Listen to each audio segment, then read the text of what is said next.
welcome to another episode of Tomes and Tunes. I am your host, Arielle Silver. I am broadcasting this show from my little she shed in my backyard in Los Angeles.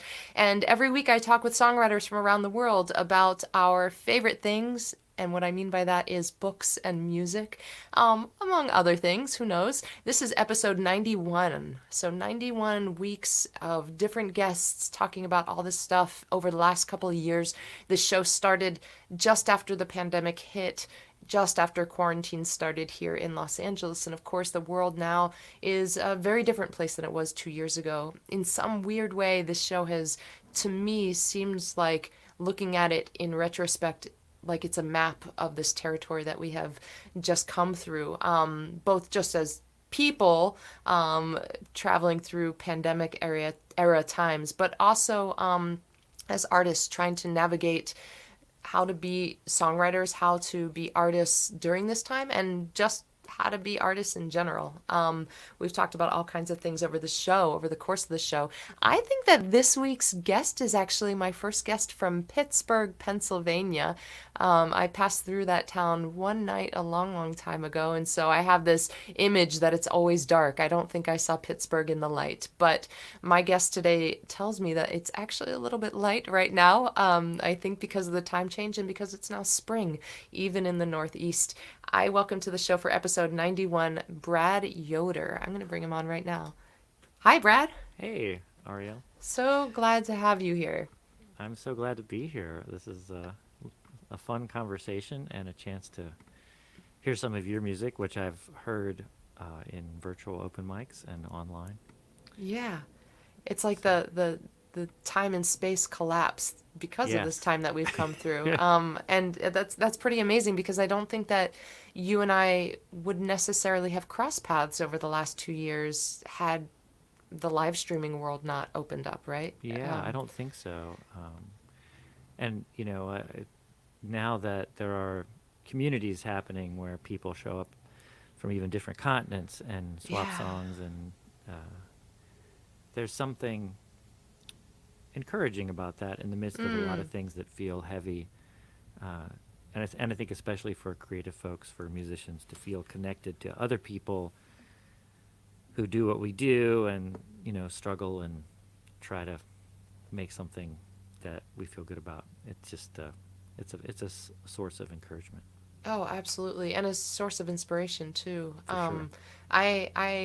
I don't remember when I first encountered your performances in one of these online open mic circles, song circles, whatever you want to call them. But I remember from the very beginning, I appreciated and enjoyed your performance. And then it wasn't just a one-time thing. We bumped into each other again and a few other times. And, I just have been a fan of all the music that I've heard from you. So I'm really glad to have you.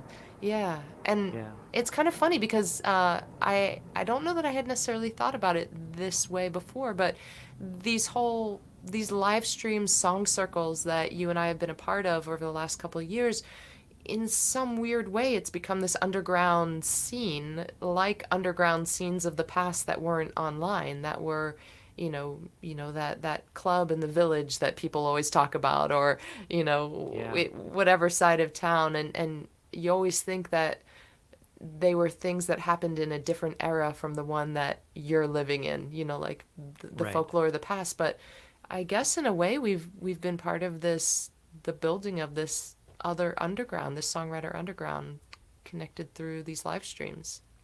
Yeah, I think that's true, and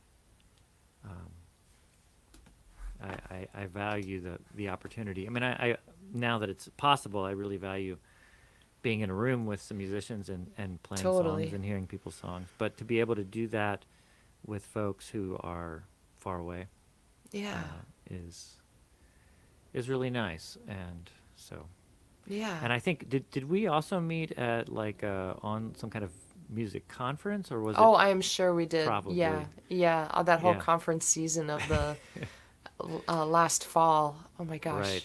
The NERFAs and the NERFAs in the far west, and the surfas in the farms, and the and I kind of wish there was a way to say FAI just as like a fa, Right.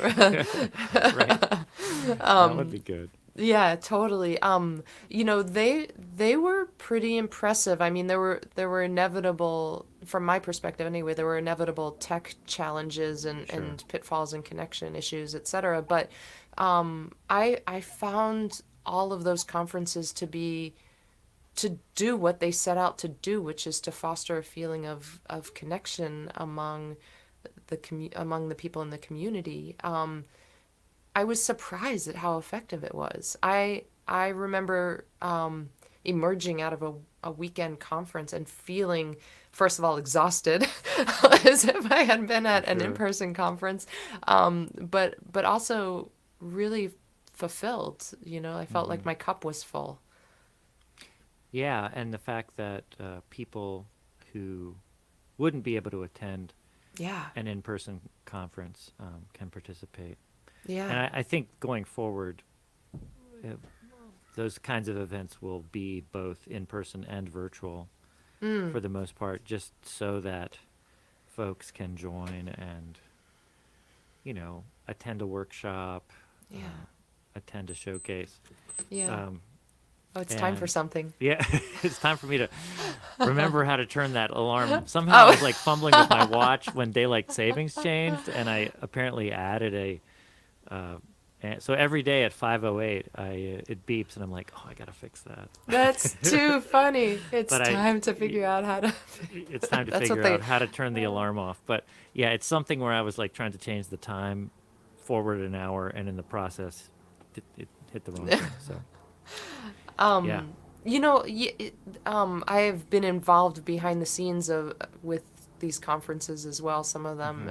I serve on the board of Far West and was involved with the Far West conference programming, and I'm working with FAI for the upcoming conference in May in Kansas City, Hmm. and I feel like I have an appreciation for the fact that when it's a hybrid situation and an online conference and an in-person conference Hmm. happening simultaneously, it really is like putting together two conferences, staging two conferences at Right. once. It's like the logistics are completely different. The programming sometimes coincides, but sometimes is totally different.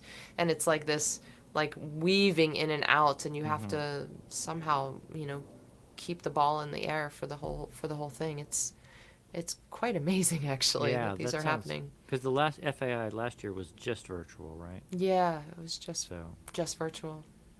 yeah. So, Brad, you were saying in the green room before we went live that you would bring your Glock and your not your gun, your Glockenspiel and Yeah. your tenor or soprano sax and your guitar. I guess it would Uh-huh. be your soprano sax, right? Because the tenor thing is a little bit new. But you would bring these to Kerrville and Falconridge and like travel with this stuff. And so it sounds to me like before COVID, you were doing a bit of traveling, and then Hmm. during the last 2 years, you were like me doing this virtual traveling through all these landscapes virtually. But what about now? What's happening? I know that you said that you're getting to in-person open mics and things like that. Are you planning on going to festivals, to in-person conferences? What is Yeah, your well, future looking like right now? yeah, I'm definitely hoping to go to NERFA in the fall, um, and hoping to. For right now, I'm playing some little things that are sort of in and around the city, but hoping that I'll be able to travel a little farther, and then that will make sense. And yeah, it's for a period of a year and a half or so. I just kind of, like a lot of people, got out of the habit of, Mm, looking for places to play, looking for musical opportunities because it didn't feel safe. yeah. So, and so just now kind of wondering what makes sense. And I think, Yeah. a lot of folks have reevaluated. It's kind of a forced reset in a way. And that, obviously there's Mm, a lot of things about that were hard and not fun. But then there's also something good about, um, I certainly see a lot of musicians saying, I'm not just going to tour relentlessly the way I was. I'm going to play things that feed my soul, and yeah. and that's not necessarily a big gig somewhere, but it just means you're doing something because you know the experience you're going to have will be rich and worthwhile, and not just because it's Friday, I should be playing somewhere. Yeah, right. Well, what to you makes it rich and worthwhile? What is that? For me, it's all about the people connections, Mm. and I just love having a chance to play my songs. If there are one or two people who are there actually listening, that's always cool. And so a funny example would be this past Saturday I played at this restaurant bar that's inside a large bike outdoor shop, actually. And I had a couple folks there, but then who were there because I was playing. But then I also just put my phone up and streamed it on Instagram. And then, suddenly I could see all these random people from different times in my life, different places. The one person who was there for the whole show virtually lives in Alaska. And, I don't think he's ever seen me play in person necessarily. And his significant other, who's in Hawaii right now, I don't know temporarily or if they live there, was stopping in, and then someone from Germany, some people would come and go. They were sometimes they'd just be there for a song or two. Yeah. So, yeah, for me, if I have a chance to play my songs, which I love to do, and I know that to some degree there are people giving them their ears, and yeah, that's all. I think that's nice. So. So when you played that live show, but you were doing the virtual show also through Instagram, um, what part of that made it rich and worthwhile? Was it I don't know. What was it? The in-person interaction? Was it the opportunity to connect with people in Germany and Alaska, or because you're making me think that there are a lot of factors that change from gig to gig. I For mean, sure. nearly everything. The common denominator, and you as a math tutor can please correct me if I'm using terms wrong. Gosh, I think that but works. the Yeah. common denominator is you. You're the one that's showing up Right. to each of these gigs, whether it's virtual or not. And the other thing is that probably you're playing, you know, the same.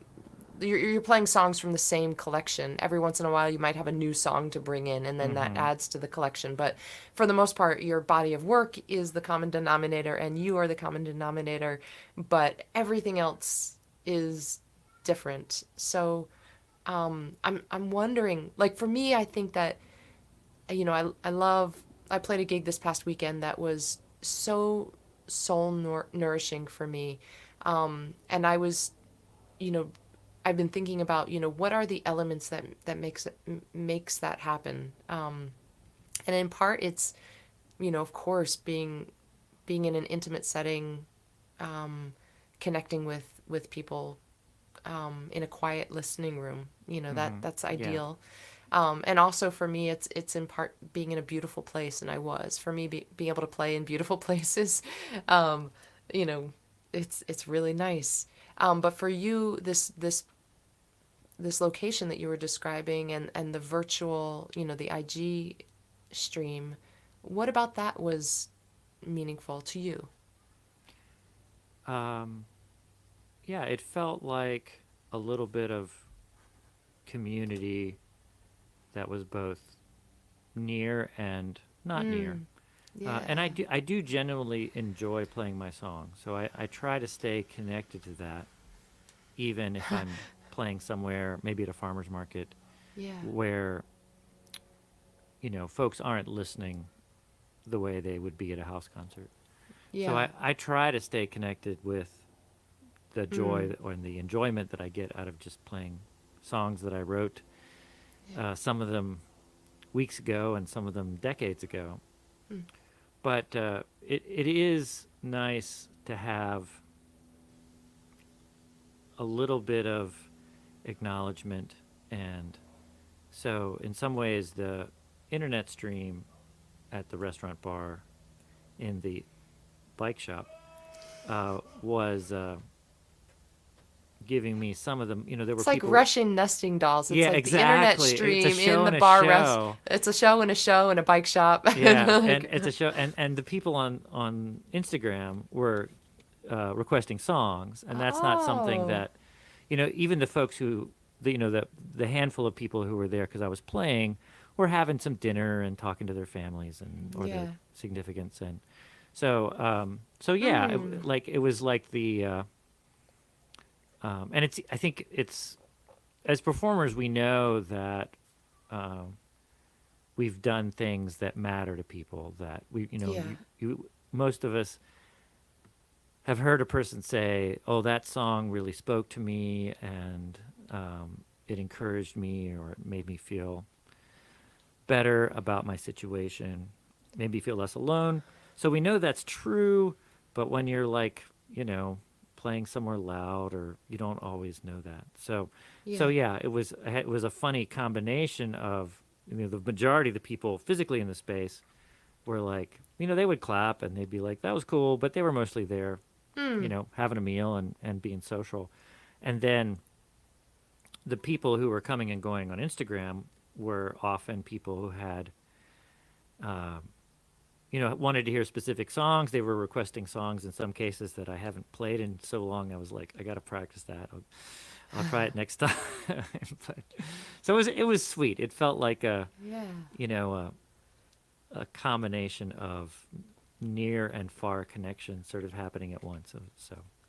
So that's interesting that you're saying that the virtual connection, the virtual audience that was watching was actually more engaged and it sounds to me like what you're saying, it was a little bit more rewarding Yeah. to be interacting with them. But I wonder if their interaction with you was different than it would have been if you were sitting in, your virtual broadcast space.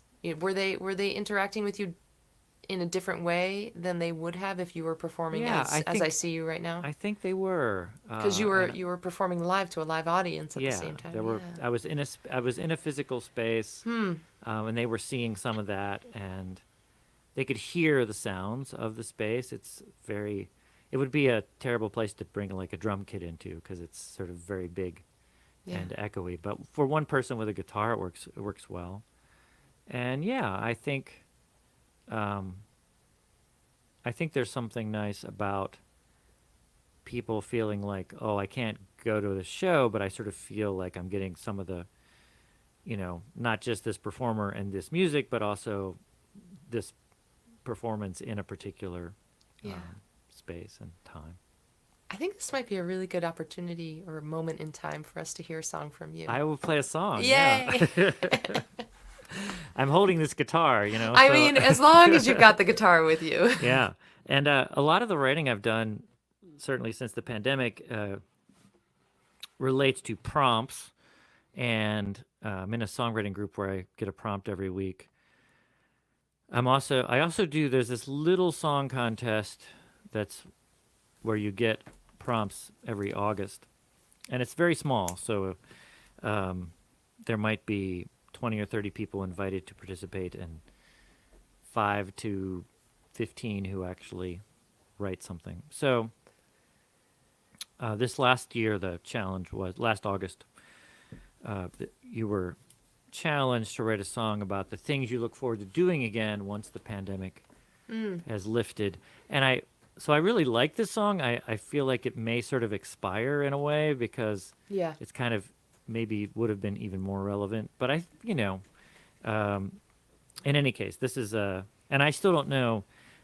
Typically, you have the month of August to write and turn your song in, and then it's often not till the following June or something that you find out if you won or not. But so anyway, this is my pandemic song.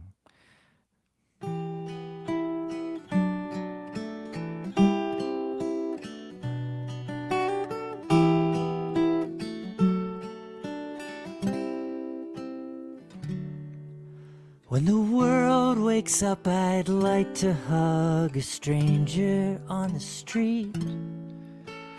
I'd ask first if it's okay, might even kiss their cheek. Now when we're afraid to spread a dangerous disease, be nice to hug a stranger on the street.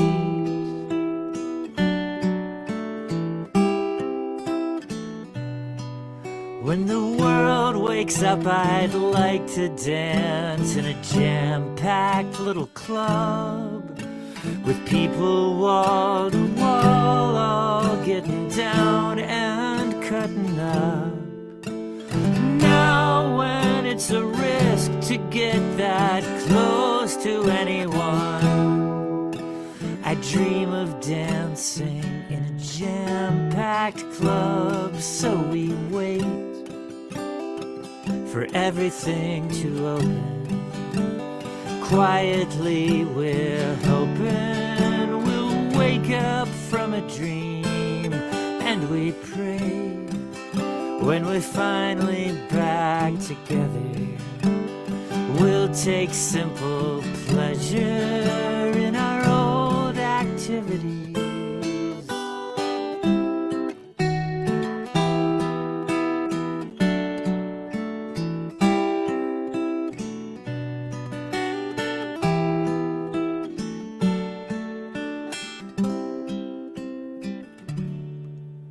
When the world wakes up, I'd like to sing a gospel song in church,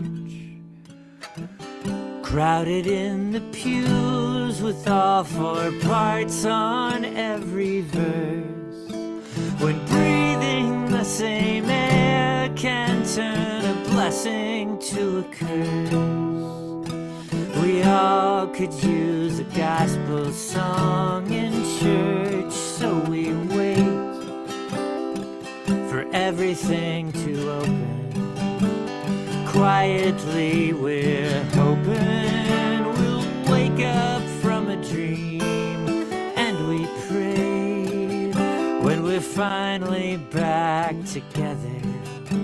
We'll find we've come to treasure all our old activities. I'd like to cut a rug again. I'd like to sing a gospel hymn. I'd like to hug a newfound friend when the world wakes up. Yeah, right on, Brad. Lovely. Thanks. That one line about being in a gospel church and turn a blessing to a curse. I don't know that this is true in for all songwriters, but I feel like when I'm writing a song, there's always one line for me as the writer of the song that feels like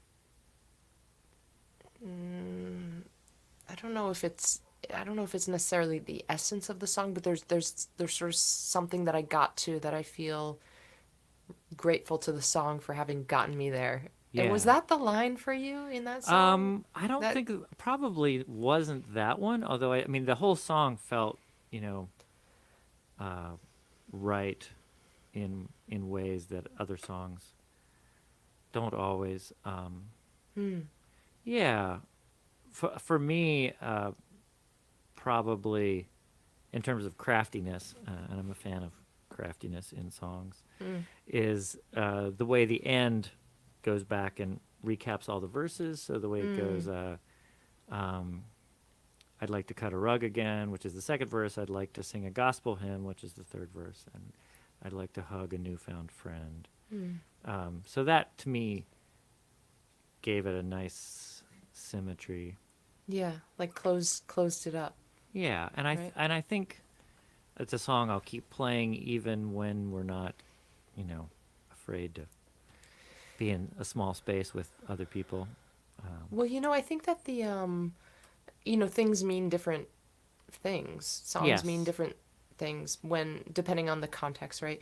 And I think that song, at least where I'm sitting here now and listening to it, that song has a resonance because it asked me, you know, it asked me to reflect back on the things that I said that I couldn't wait for when the world opened up. What was I most looking forward to?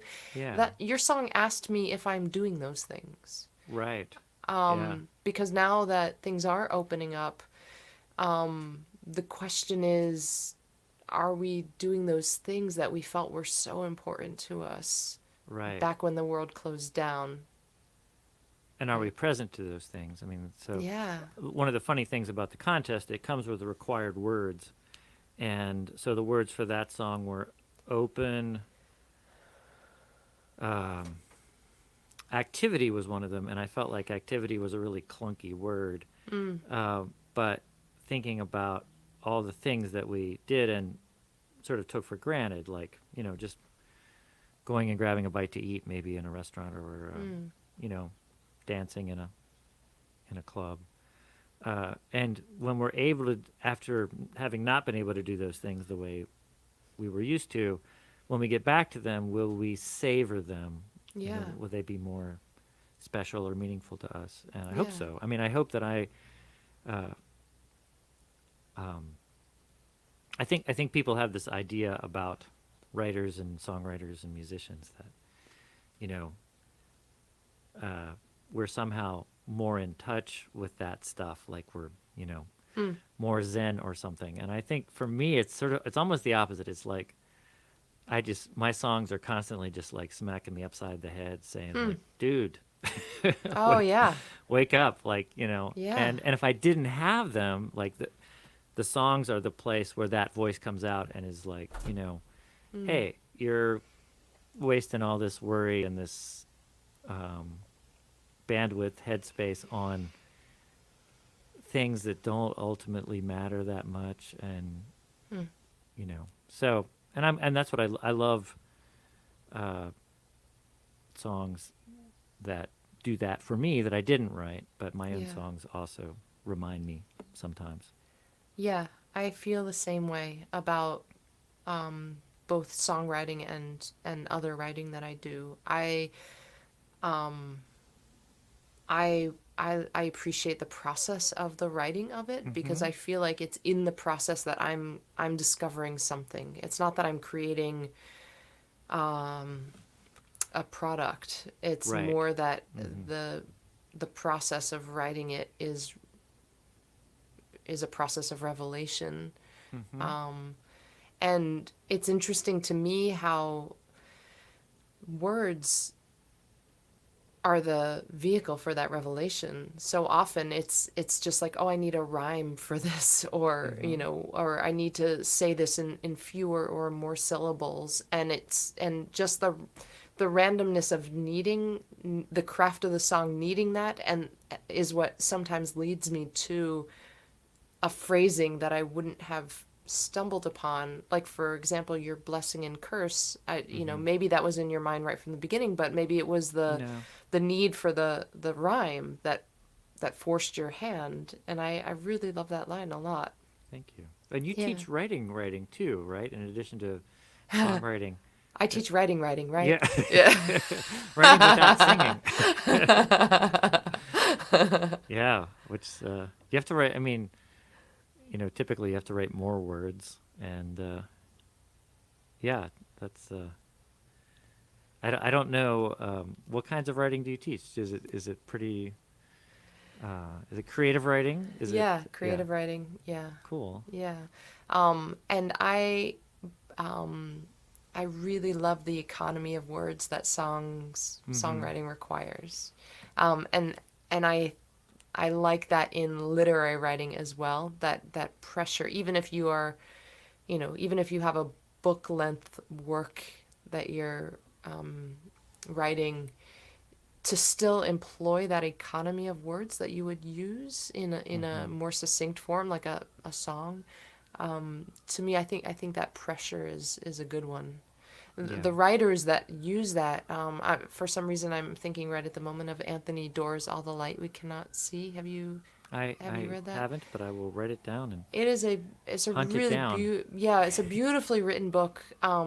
And when you pick it up, think about the verbs, because it just smacked me upside the head what muscular verbs he uses. He's Yeah. just so good with his verbs. I'm like, okay, you could totally get nerdy about parts of speech, but Yeah. he was really a master of it. So, yeah. Yeah, that it's book. easy to try to convey detail in all the trimmings of adjectives and adverbs, Yeah. and a good verb just can do all that heavy lifting. Yeah.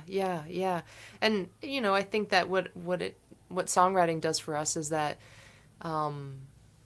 we're trying to say something, and we don't have a lot of time to say it. Yeah, So, how can we describe the scene in just a couple of words? How can we describe the relationship between the people or the characters, in the story?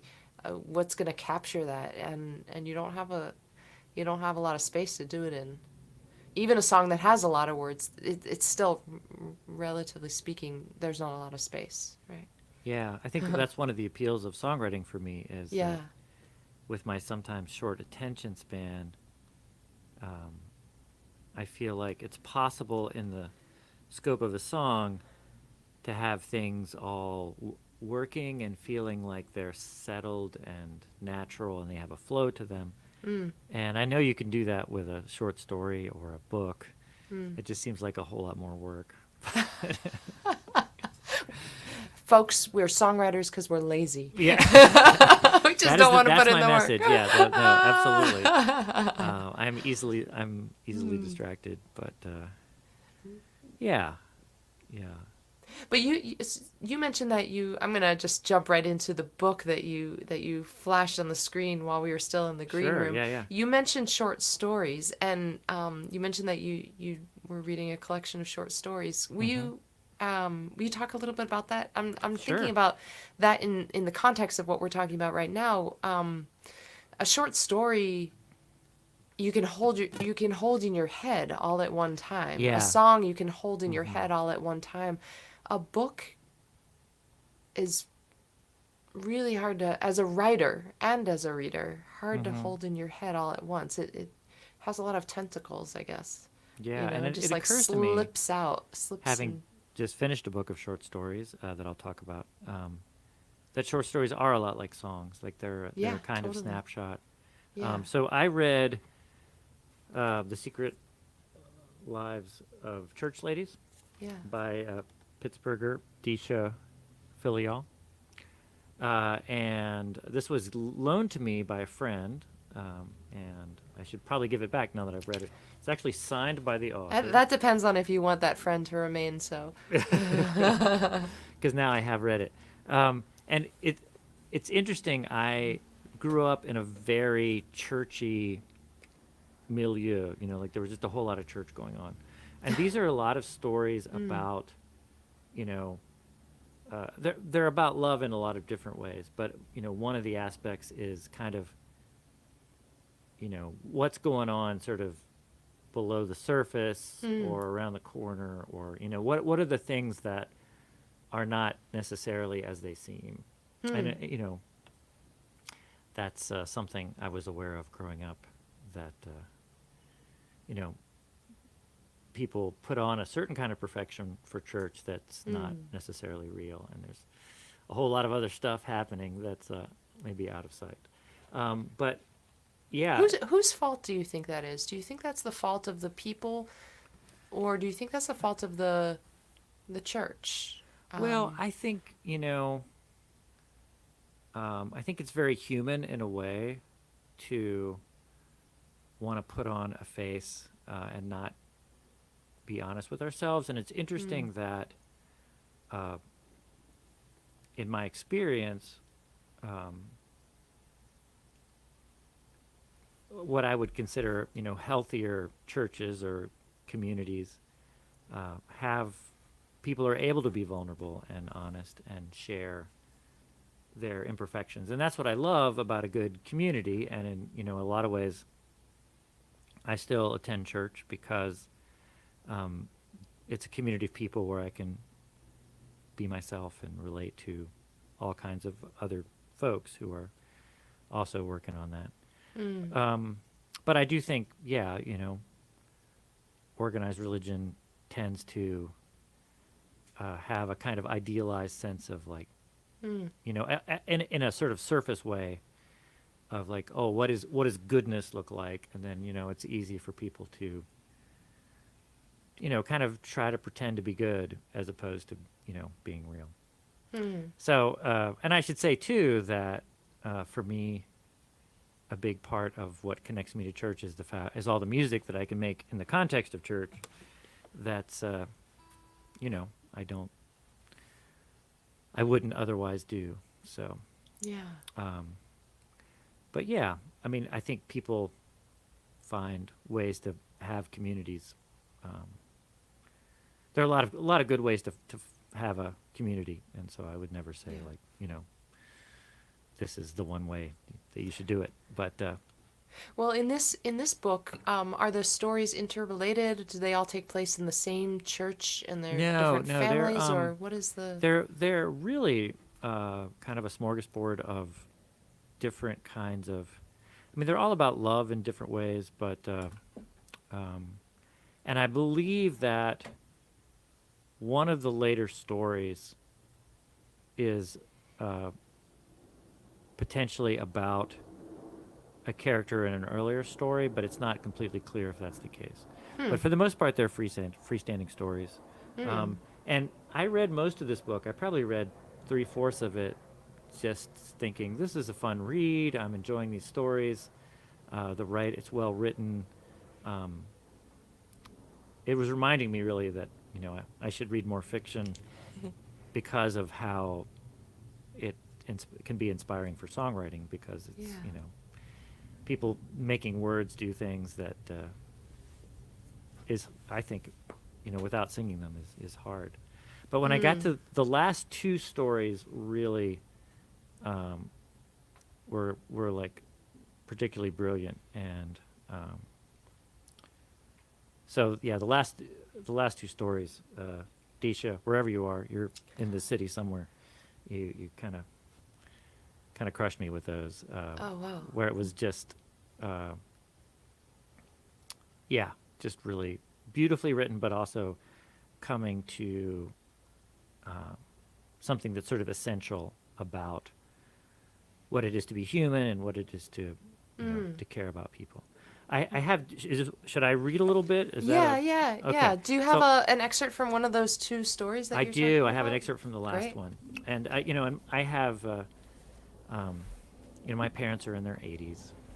They're both fortunately healthy and sharp, but this last story is about a daughter caring for her mother who has some dementia.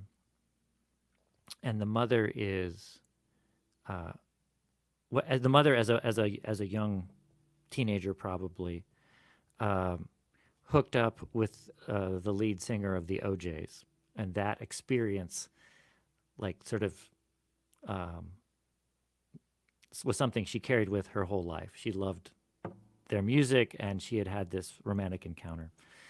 And now, as an older person with some dementia, the story is called When Eddie Levert Comes, and she has this fantasy that the lead singer of the OJs is going to come, and every day her daughter's her very dutiful daughter is caring for her, and every day her daughter hears this same story over and over.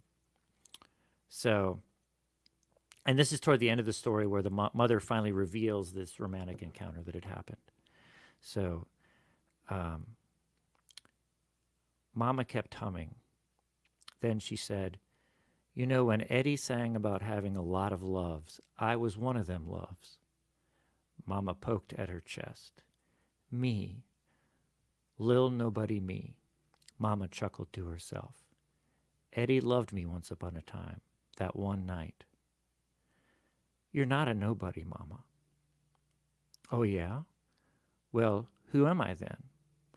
Mama sounded so lucid, it startled daughter. So in the story, the narrator's called daughter because she's just playing that role, and that's what her mom calls her, his daughter. As if someone else had come into the room with them. So there's this moment where the mother is like suddenly kind of more there. You're someone who can't give me what I need, but you're not nobody. Yeah? Yeah. Daughter twisted Mama's hair into a single braid. Then she laid out a new turquoise sundress on the bed for her to put on. So that moment of lucidity where the daughter's able to say to her mother, and this, in the story, it's clear that the mother is sort of actually easier to get along with now in her dementia, that she was potentially a more difficult person when she was more. What was there. that line she said? What was that line that the daughter said to the mom? It's you're somebody who can't give me what I need, but you're not nobody, right? And and it's clear that the daughter really cares about her mom, but she's in that moment realizing it feels like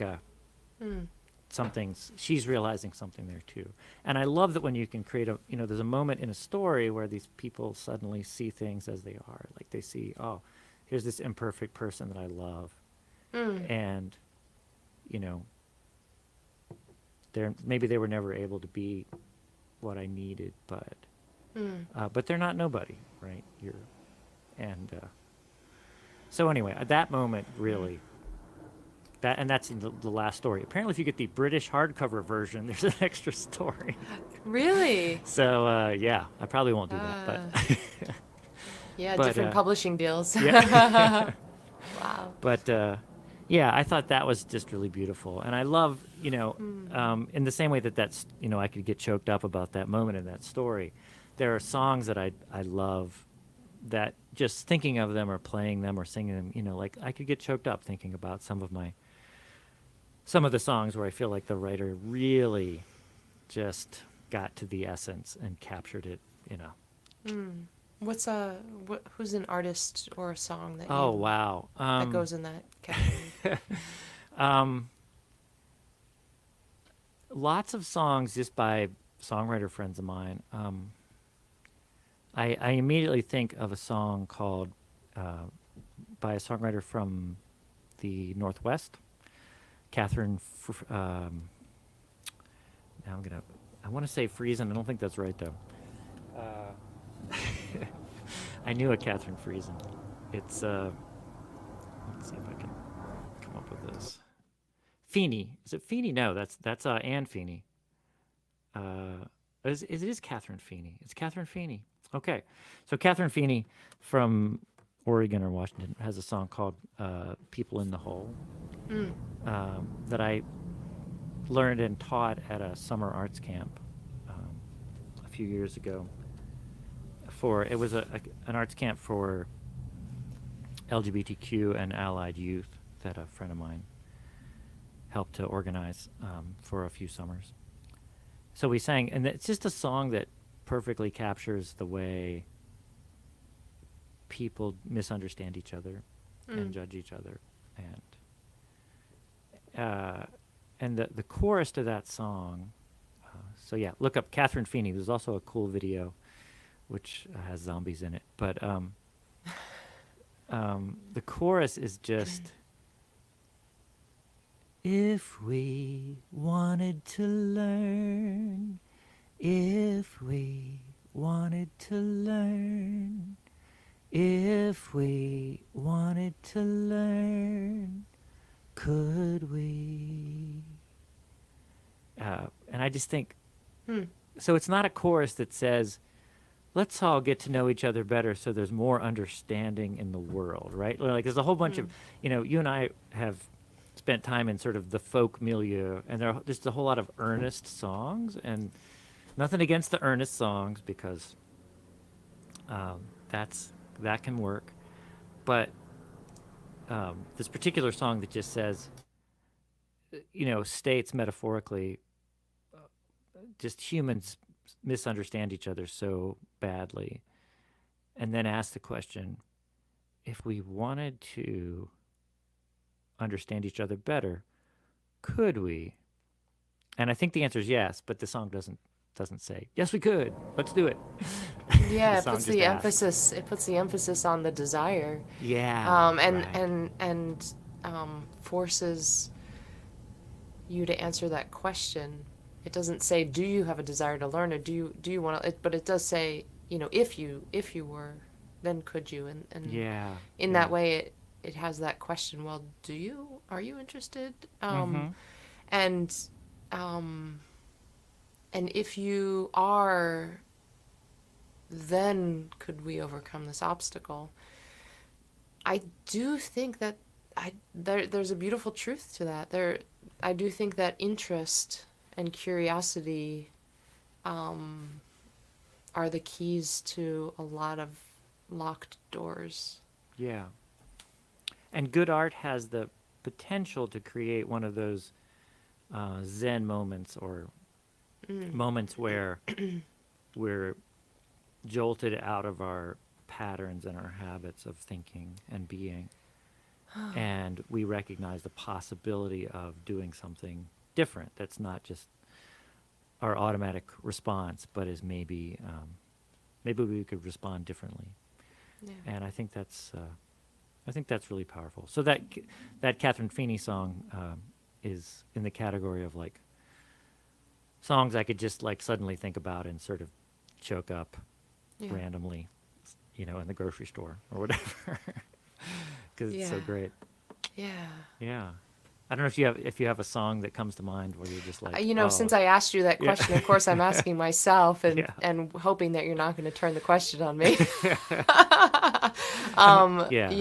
I mean, definitely I can think of some artists, but I'm trying to think Yeah. of I'm trying to hone in on a specific song. Of course, my favorite artists are the ones that do that. Yeah. Are the ones that make me choke up, that that somehow in all of the noise and music and sounds and conversations and words that I encounter, somehow most of them, 99% of them, just kind of slide around the armor that I hold around myself.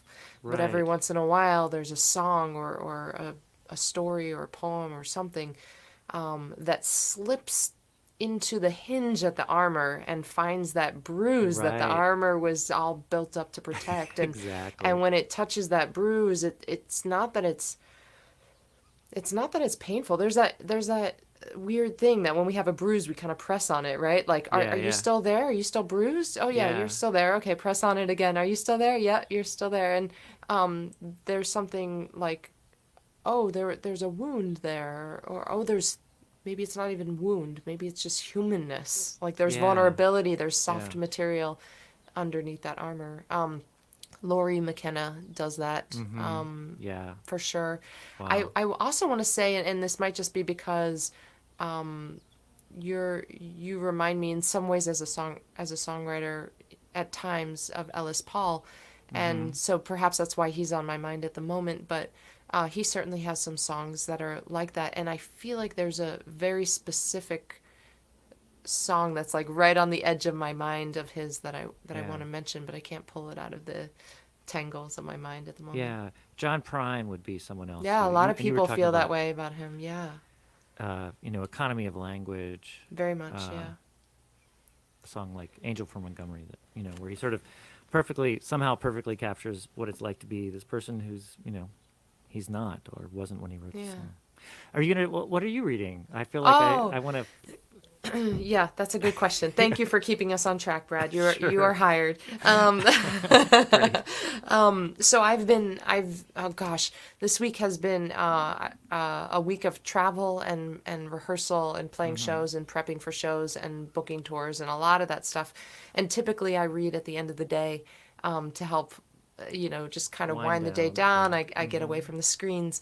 But this week, for the last week or so, it's been like awake, awake, awake, working, working, working, shut out the lights, go to sleep right now because you have to wake up Yeah. soon. So it hasn't been a great week for reading, and yet I'm still engaged with the books that are still on my nightstand. So I don't recall if I read this excerpt last week, but I want to share it now. This is from Rebecca Solnit's A Field Guide to Getting Lost, which I have been very, very slowly reading since December, among some other books. There was something in this book on page 4 or maybe 11 that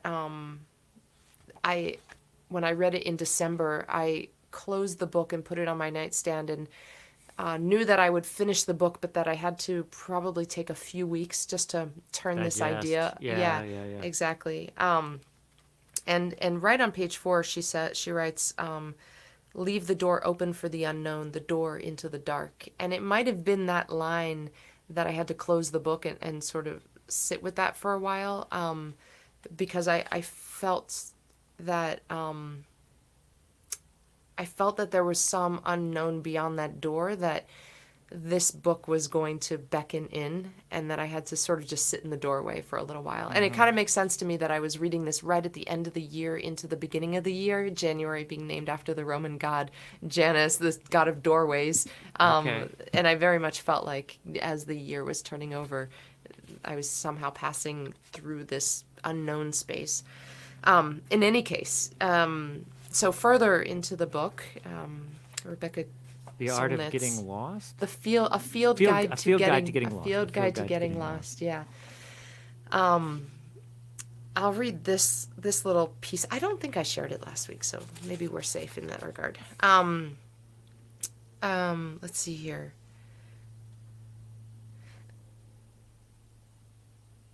I'll just start here. The places in which any significant event occurred become embedded with some of that emotion, and so to recover the memory of the place is to recover the emotion, and sometimes to revisit the place uncovers the emotion. Every love has a landscape. So she's here talking about very specific, like actual landscape geography. Thus place, which is always spoken of as though it only counts when you're present, possesses you in its absence, takes on another life as a sense of place, a summoning in the imagination with all the atmospheric effect and association of a powerful emotion. The places inside matter as much as the ones outside. It is as though in the way places stay with you that you long for them. They become deities. A lot of religions have local deities, presiding spirits, geniuses of the place. You can imagine that in those songs, Kentucky or the Red River is a spirit to which the singer prays, that they mourn the dream time before banishment, when the singer lived among the gods who were not phantasms but geography, matter, earth itself. And then this is the part that I really wanted to get into, which is this. There is a voluptuous pleasure in all that sadness. And I wonder where it comes from, because as we usually construe the world, sadness and pleasure should be far apart. Is it that the joy that comes from other people always risks sadness? Because even when love doesn't fail, mortality enters in.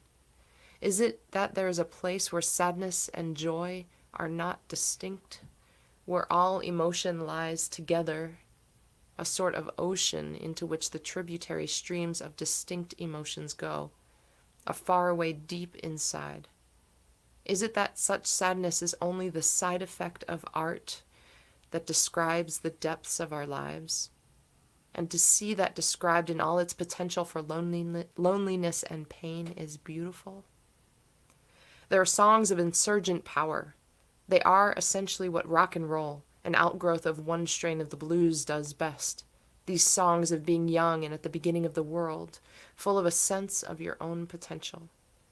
Country, at least the old stuff, has mostly been devoted instead to aftermath, to the hard work it takes to keep going, or the awareness that comes after it is no longer possible to go on. If it is deeper than rock, it is because failure is deeper than success. Failure is what we learn from mostly. Yeah, that's beautiful. I feel like a book like that you would have to read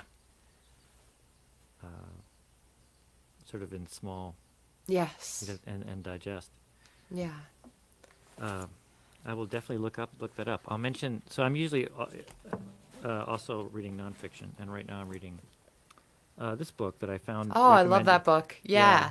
The Art of War. This is The War of Art. The War of Art is Yeah, which is I always say it backwards because I've actually Yeah, never 'cause- read the other one. I've only read that Neither, I one, haven't The either. War of Art. It's by the other one's by like the Chinese guy, and that's That's actually right. about like how to have wars. And it's Is just this in one these by little Pressfield? Is chunks. that right? Yes, it's Yeah. Stephen Pressfield. Yeah. But it's just in these like little, chunks that are so good as like a daily sort of, Yeah. kick in the pants of, hey, make something. Don't.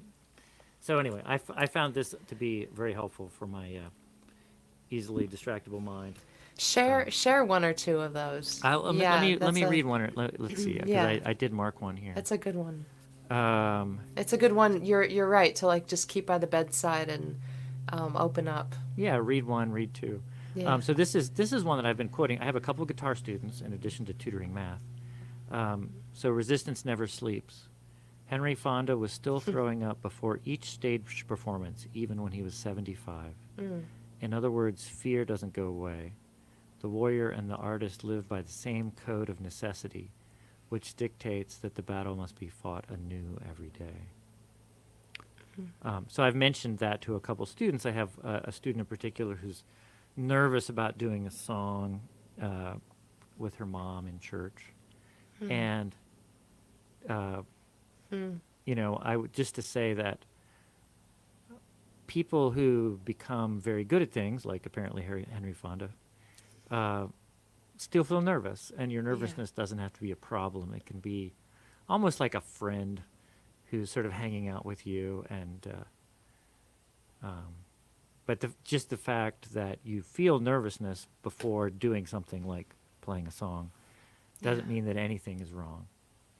You know what trips me up sometimes is the knowledge that ever since I was itty bitty, I have had terrible stage fright. I mean, it's getting better now, but it's certainly not gone. And Yeah. And yet I have always it's like a magnet, always wanted to sing, to perform songs on stage, to write songs, to share songs, to, all of that stuff. And I just think it's so interesting that the thing that is perhaps the most frightening to me of all things, Right. Yeah. aside from like, there's some animals that I'm quite frightened about. A friend of, Bears, yeah. bears. Well, a friend, not really bears as much as just their claws. Right? It's very particular body parts that I'm afraid of with some animals. Yeah. A friend of ours found a 4-foot rattlesnake in his Wow, sure. yard. Of course, where I live, they're not necessarily uncommon. But I was thinking today, God, I'm really afraid of rattlesnakes. Like I really don't want to find a rattlesnake curled up, for example, in my home. It's Yeah. just- And yet I'm really afraid of getting up on stage and singing in front of people, and yet I do it all the time. You do it all the time, right? Yeah. Right. Yeah, and I feel like there's something basic there that, Yeah. not everybody wants to get up in front of people and sing, but No. I feel like everybody wants to do something well that's beautiful and be acknowledged for it. And I think that's something, I think I try to keep my eyes open for people doing that and acknowledge it, because, a lot of times people do things really well, and they aren't the kinds of things that, anyone writes an article in the newspaper about. But just out in the world, you see someone doing something with care and skill, and Yeah. there's something really, really lovely about that. And I hope that, when I write a song, I am singing for myself and also for all those people out doing what they do. So That might be a good segue. that might be a segue. Do you want to hear one more? I do. I would Okay, love to. and then you're going to Yeah. play a song too, right? I'm going to take us out with a song. Yeah. Okay, But first, lovely. you're going to sing a song. I will do another song, and thanks again, by the way. This is like such a fun conversation, and also, I know. impetus for me to read some Oh. fiction for like the first time in way too long, Yeah. and be reminded of. I'm a big Neil Gaiman fan, but I've Oh, also cool. kind of read pretty much everything. I was gonna say he definitely goes on under the category of fiction. So Yeah. I've but definitely read. I think I've read most of his fiction. Um, so I'm going to do a song because spring is coming, and I'm in this songwriting group where we get a prompt every week, and you're challenged to write a song every week. I probably write a song every month, but I mean, I usually like come up with a snippet at least most weeks. And so earlier this year, the prompt was cherry blossoms, and the thing about prompts tend to, when songs sort of coalesce around prompts, sometimes it's hard to say where they come from exactly. But in any case, this is my cherry blossom song.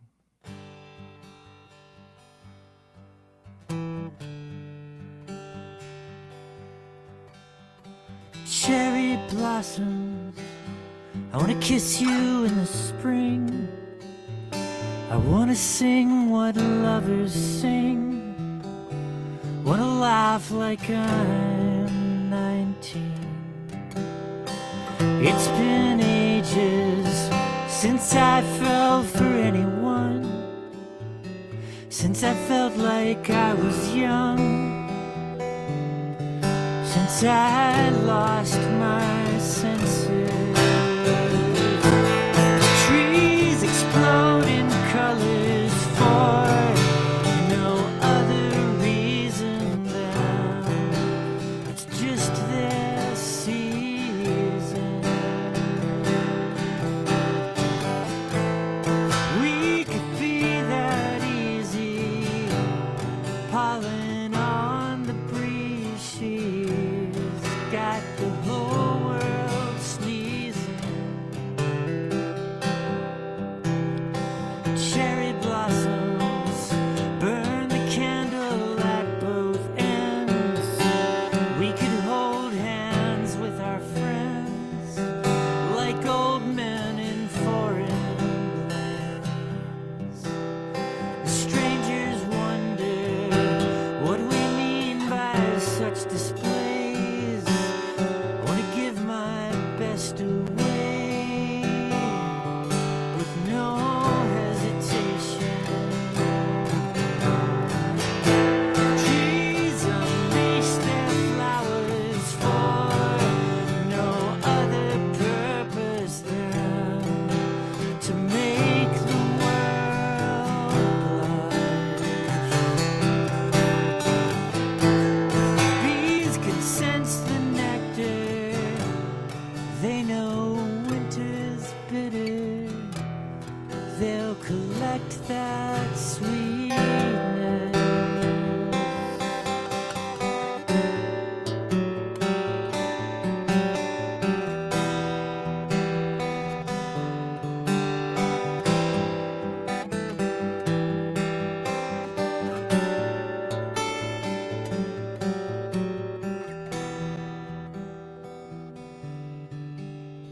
Cherry blossoms, I wanna look you in the eyes.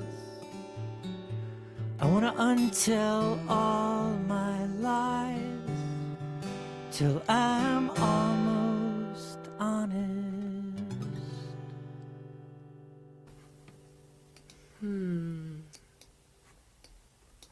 Yeah. Little spring love song. Yeah, that last line is interesting. It's intriguing. Yeah, I mean, I think that relates back to some of what we were talking about, where we sort of develop these layers of habit that are stacked on top of each other, and then we get moments where they fall away, or they, it's like a muscle that you relax, and you're as a yoga instructor, we can walk around all day with something tense in our shoulders, and then at some point, like, whoa, that was, Yeah. have I been holding, so it's one of those Yeah. moments where, like, untell all my lies till I'm almost honest, Yeah. where, could we get back to that Yeah. place? Scrape take off all the shrouds that are around us until we're authentic to who we are. Yeah. that's a song that grew on me. It's a song when I first wrote it, I was like, where did this come from? And the more I play it, the more I think, oh, okay, I really like this one. Yeah, I love the imagery of it, and it just is very evocative. It has just this setting, I think it's lovely. Thanks. Yeah. I guess I'll take us out with a song, and then Play a song. we'll- I would. I feel like I should have played my cards so that I got to hear 2 of your songs, but I would love to hear songs by you. I'm doing I'll be on the other side of the table, I guess, in a couple of weeks. Someone else's live stream, and I'll be on cool. your side. So I'm sure, I'll get my chance to play. Nice. But I do this show every week, so. Yeah, and you've had like all kinds of people. It's really Yeah, it's very cool. and you're one of them. I know. You're one of them, and it's been it was just, oh gosh, at first it was just a whim. Let's just do this. Okay, let's do it again next week. Okay, let's do it again next Yeah. week. And I feel like I'm sort of in my mind referencing The Princess Bride here, where it's like the Dread Pirate Roberts every day. It's like, well, I most likely will kill you in the morning. It's like, oh, I most likely will kill the show next week, and that'll be it. And Right. but it's continued on, and at some point, not too long ago, maybe a month or so ago, I looked at my schedule and I was like, oh, we're going to be edging up to the 100th episode at some point in Wow. time. That's kind of a big deal. Get into the triple digits. Yeah. And I actually have really enjoyed it. I mean, that's the thing that has kept me going every time. It's like, oh, that was a nice way to spend an afternoon. Let's do it again. It's a service too, because you're giving people a chance to talk about things they love, and Yeah. And I get yeah. to listen to people talk about things they love, Yeah. which is, quite a gift. So, well, you sang about spring. I'm going to sing about winter. nice. And this is a song that harkens back to my years in Boston. So it's called Ghost Ships.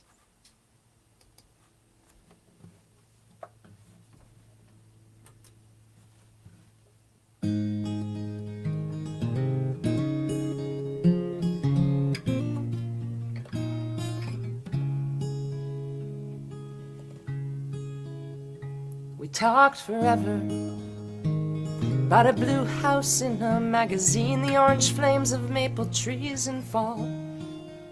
We'd fix the cellar, piano in the living room, a bookcase and curtains in the hall. I made a scrapbook in my mind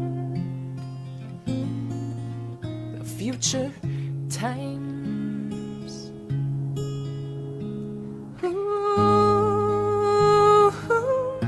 Sailing on ghost ships, out to sea on ghost ships, things we'll never do.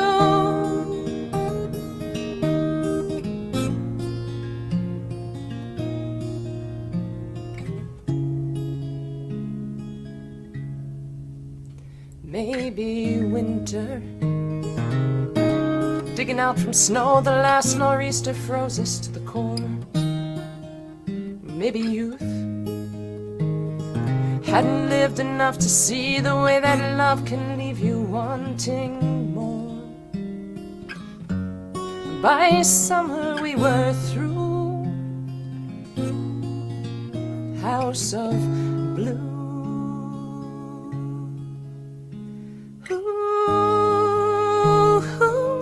Sailing on ghost ships, out to sea on ghost ships, things we'll never do.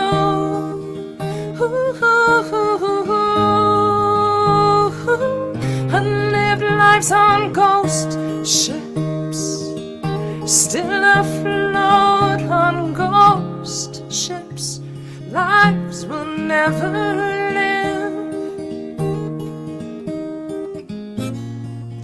Now and then I hear some news of you. It Looks like somehow we both made it to the other coast. Do you believe in ghosts?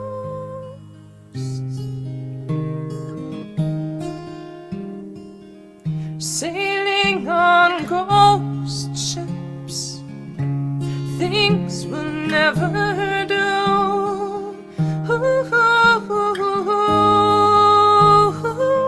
Unlived lives on ghost ships, still afloat on ghost ships, lives we'll never live.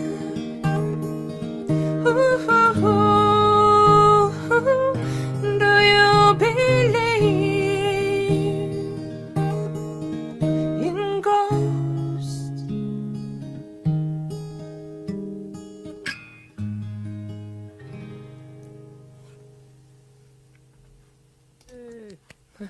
Beautiful.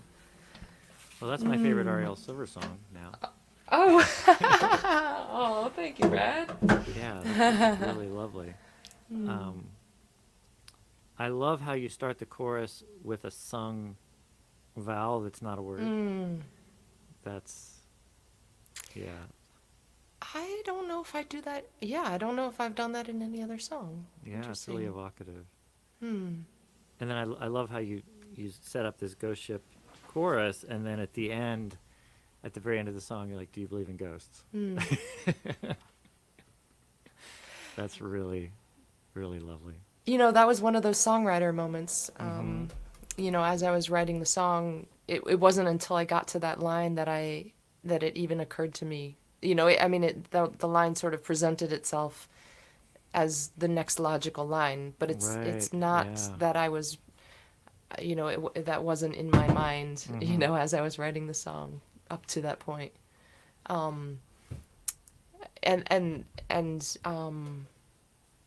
think that line first shows up when in the bridge, when I say, you know, looks like we both, you know, landed on the same coast.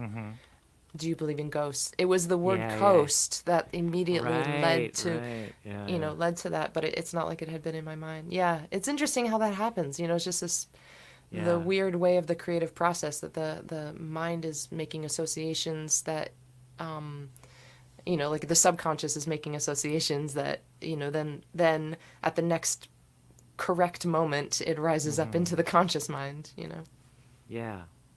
Yeah. That's beautiful.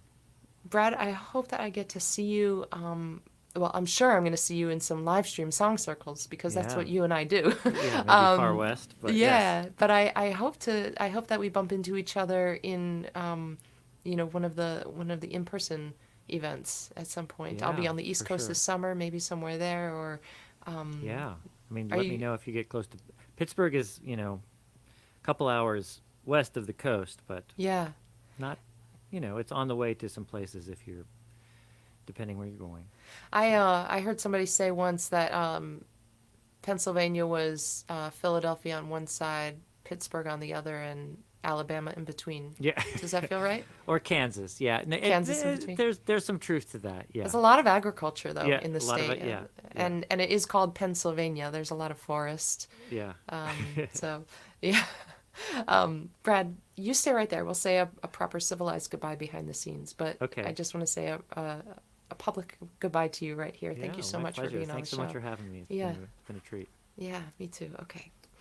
And hi, everybody. I wanted to let you know, first of all, that there is no show next week for two reasons. The first is that I'm going to be on tour, and I'm playing a show on Thursday at very close to the Tomes and Tunes time. And so I reached out to my guest to see if we could reschedule. And when we were talking and going back and forth with emails, I really appreciated the fact that he raised the issue of Ukraine, and his family is from Ukraine. His father was born in Kyiv, and my guest for next week was just saying that, you know, the events that are happening on that side of the world right now have really weighed on him heavily, and he asked if we could just reschedule. So we're going to reschedule that for sometime in the summer, and the date is already set, so it's going to happen. But next week there's no Tomes and Tunes episode. I really appreciate you tuning in every week, and there are lots of 91 archives now. To enjoy, and then I'll be back the week after. And the other thing I wanted to say is that today I dropped my car off for an oil change and was walking the 3 blocks back to my house, and turned to look over my shoulder at some point and realized that somebody was following me. A man was following me, someone I don't know, who appeared to have some mental illness, and I got a little bit nervous because it did seem that he was following me, and I began to run just to put some more distance between me and him, and I looked behind me and saw that he had closed the distance somehow. This is not something that has ever really happened to me despite my 15 years living in LA. And I just want to give a shout out to the kind stranger who then pulled up in a car and asked me if I wanted a ride back to my house. And, that just reminded me of the kindness of strangers, and that we're all sort of looking out for each other. And I just thought it was so beautiful. I didn't get that person's name, but he did give me a ride back to my home, got here safely. And I just keep thinking more about the kindness of that person than the other person who was following me. And I guess I just want to say, let's look out for each other. Let's be kind to each other, and do those little things where we reach out across the great divide of being strangers, so that we aren't strangers.